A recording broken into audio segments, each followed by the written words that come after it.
Perché ho smesso di fare il modello dopo che ho iniziato a meditare. Ero un ex nuotatore agonista, ho fatto nuoto per praticamente 13-14 anni e quando ho finito il liceo ho iniziato a cercare l'università. Per pagarmi l'università mi serviva un lavoro, quindi ho iniziato ovviamente a lavorare. In quel periodo avevo smesso nuoto, ma per fortuna mi era rimasto un buon fisico. Siccome facevo nuoto non mi era mai capitato di andare fuori a bere, andare fuori a fare queste feste incredibili con gli amici e quindi avendo appena smesso la prima cosa che mi è venuta in mente di fare era fare un giro a Peschiera, che è la città dove abito. Subito mi portarono in un bar delle vecchie conoscenze che ho incontrato per caso per strada. Poi ho capito che quel bar era un po' il ghetto del lago di Garda, ma vabbè.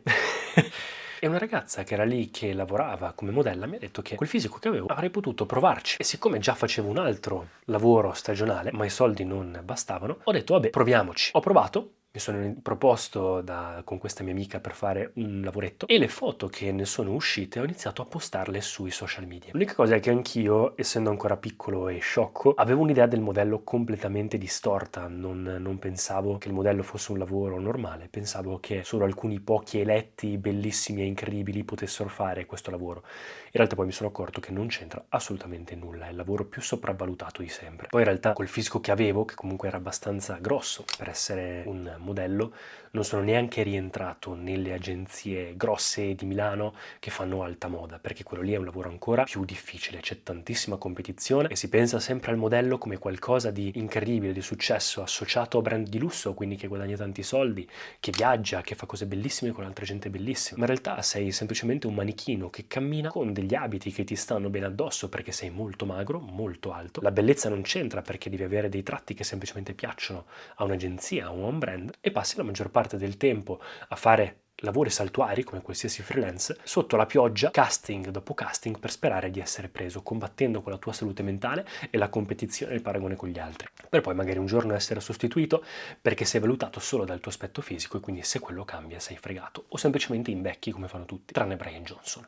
Vabbè, chiusa la parentesi, a queste cose non ero arrivato in quel momento, ci sono arrivato molto dopo con un po' più di maturità, ma anche fosse, a me interessava solo guadagnare un po' di soldi e quindi mi andava benissimo comunque. E come vi dico sempre, se avete già magari l'opportunità di farlo perché abitate in città o lo volete come lavoro extra o avete già il fisico e la faccia adatti, fatelo. Ma non diventate matti per fare questo lavoro che si pensa che sia chissà che, anche perché le agenzie truffa adesso sfruttano questa cosa per venderti ebook, cose incredibili, corsi per imparare a fare il modello. Che cosa significa? Non lo so, ma vabbè. Poi ci sono tantissimi altri tipi di modelli, in realtà pubblicità, talent, sport, ma quello è un altro mondo. Magari ne parlerò in un altro video se vi può interessare. Ma oggi voglio concentrarmi sulla parte interiore, perché dopo aver fatto il primo lavoro ho iniziato a postarlo sui social media e ho iniziato ad avere un po' di seguito. E pensando di dover essere in un certo modo per migliorare la mia carriera, ho iniziato a prendermi cura di me da un punto di vista esteriore. In quel periodo ho fatto anche quel click che vi dicevo, di motivazione esteriore soprattutto, e quindi ho iniziato anche a leggere libri per capire come migliorare il mio lavoro,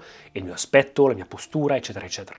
Tutto il biohacking e così. E quindi ho iniziato a documentarlo sui social media. A un certo punto, tra varie cose, sono andato a Los Angeles per cercare un'agenzia che mi accettasse per avere un visto, per potermi trasferire lì. Ma nel tornare e iniziare a lavorare sul mio visto è arrivata la pandemia. Il mondo è cambiato, le cose sono cambiate e in quel paio d'anni ovviamente ho iniziato a lavorare di più sui social e anche di più su me stesso a livello interiore. Ho smesso di cercare dal livello esteriore e a farmi domande, a cercare di capire cos'è che voglio, perché fare il modello, perché fare l'attore, perché fare recitazione. E ho iniziato ad approfondire il mio percorso interiore.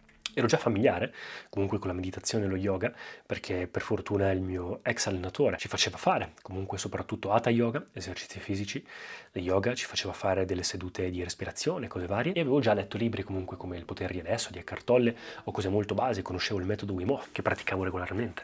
Ma in quel momento il mio focus è proprio totalmente cambiato dall'esterno all'interno. È il momento in cui vi dico sempre che quello che io pensavo di essere, Marco Delia, il personaggio che mi ero creato, pensava di volere determinate cose, la recitazione eccetera, ma associavo la recitazione all'attore, la figura dell'attore alla fama.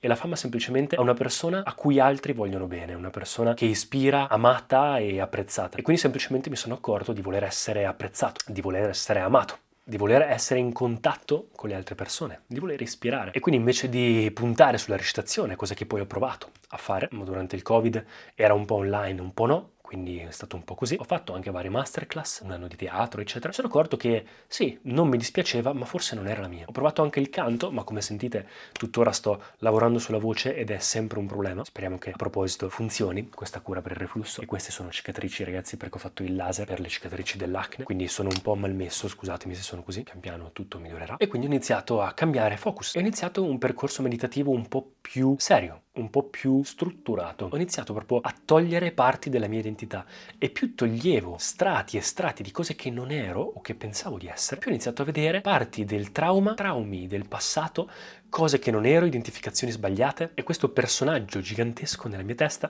che mi ero creato, chiamato Marco Delia. Ho visto che in realtà alla fine ero solo una persona insicura e che speravo che la bellezza, il modello e la fama e la recitazione, queste cose potessero rendermi meno insicuro, rendermi più apprezzato, rendermi più amato dagli altri. Però non chiudendo la porta a quelle cose, ma involontariamente nel momento in cui ho visto questa cosa, la mia fame per il modello, queste cose qui è completamente finita. Io ho dovuto ricostruire la mia vita da capo, perché tutto era basato su quello. Ormai la mia vita era basata su quello. Ci è voluto tanto tempo e tuttora mi sto ricostruendo, perché il percorso interiore è più un percorso di distruzione che di costruzione. È più un togliere tutte le cose in eccesso, i filtri mentali sbagliate per vedere in essenza alla fine quello che rimane, farsi domande. E quando ho iniziato a farmi domande, a essere onesto con me stesso, mi sono accorto che un lavoro basato sul mio e puro solamente aspetto fisico, così effimero, che non è neanche tanto un investimento per il futuro, perché a parte bellissime esperienze e amicizie incredibili che ho creato, non è che ti porta chissà che altro, almeno non per tutti, ho detto forse non è il mio. Piuttosto magari la recitazione, in futuro magari la riprenderò in considerazione,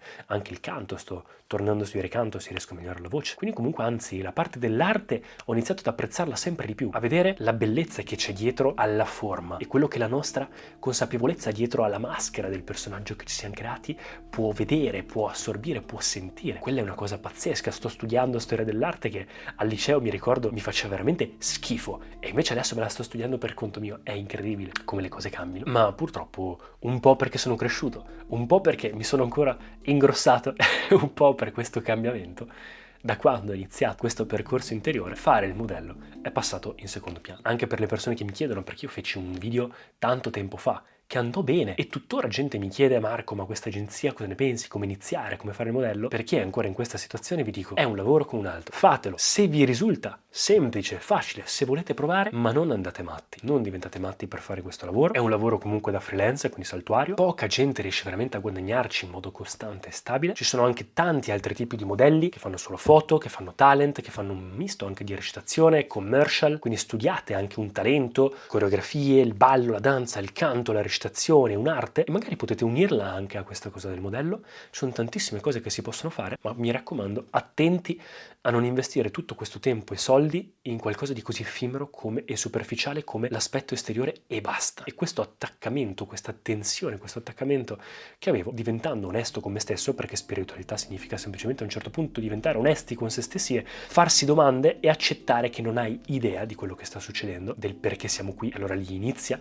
l'apertura verso una ricerca interiore. Quando diventi onesto, inizi anche a impiegare il tempo in modo diverso, le tue risorse in modo diverso. Ho comunque dei bellissimi ricordi, soprattutto in cose che non riguardano proprio il modello, ma erano anche dei concorsi, ho fatto anche un po' di tutto, sono stato in televisione, ho dei bellissimi ricordi, magari se in futuro mi ricapiterà lo farò come divertimento, come svago, se mi invitano, e non è qualcosa di trash, perché anche lì attenzione al trash, soprattutto in Italia, quando vieni marchiato da quel marchio trash non te lo togli più, quindi c'è anche una sorta di responsabilità morale nel stare attenti a che cosa si dice sì, ma in tante altre cose fatelo se siete consapevoli di quello che state facendo, godetevi, divertitevi, ma questa è la mia storia. Sto provando questo nuovo format in cui mi metto qui e documento, vi racconto queste mie routine, questi miei pensieri, queste mie storie anche di routine, cose che faccio interiori ed esteriori e mostrandovi anche i miglioramenti, gli effetti, gli approfondimenti su queste cose. Se vi può far piacere fatemi sapere, soprattutto sul canale un po' più interiori, e quindi magari fatemi sapere cosa ne pensate.